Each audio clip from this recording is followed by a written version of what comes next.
Deuteronomy chapter 25. When people have a dispute, they are to take it to court, and the judges will decide the case, acquitting the innocent and condemning the guilty. If the guilty person deserves to be beaten, the judge shall make them lie down and have them flogged in his presence with the number of lashes the crime deserves. But the judge must not impose more than 40 lashes.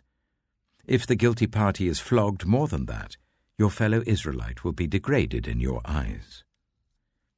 Do not muzzle an ox while it is treading out the grain. If brothers are living together and one of them dies without a son, his widow must not marry outside the family. Her husband's brother shall take her and marry her and fulfill the duty of a brother-in-law to her. The first son she bears shall carry on the name of the dead brother, so that his name will not be blotted out from Israel.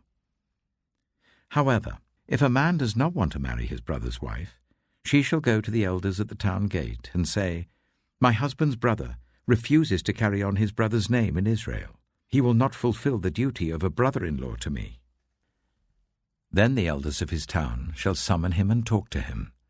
If he persists in saying, "I do not want to marry her," his brother's widow shall go up to him in the presence of the elders, take off one of his sandals, spit in his face, and say, "This is what is done to the man who will not build up his brother's family line."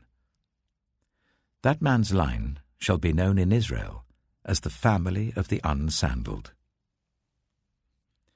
If two men are fighting, and the wife of one of them comes to rescue her husband from his assailant, and she reaches out and seizes him by his private parts, you shall cut off her hand, show her no pity.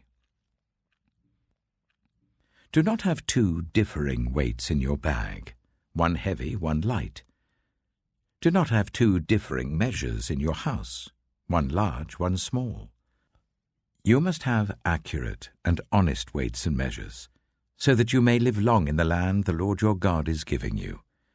For the Lord your God detests anyone who does these things, anyone who deals dishonestly. Remember what the Amalekites did to you along the way when you came out of Egypt. When you were weary and worn out, they met you on your journey and attacked all who were lagging behind. They had no fear of God. When the Lord your God gives you rest from all the enemies around you in the land he is giving you to possess as an inheritance, you shall blot out the name of Amalek from under heaven. Do not forget.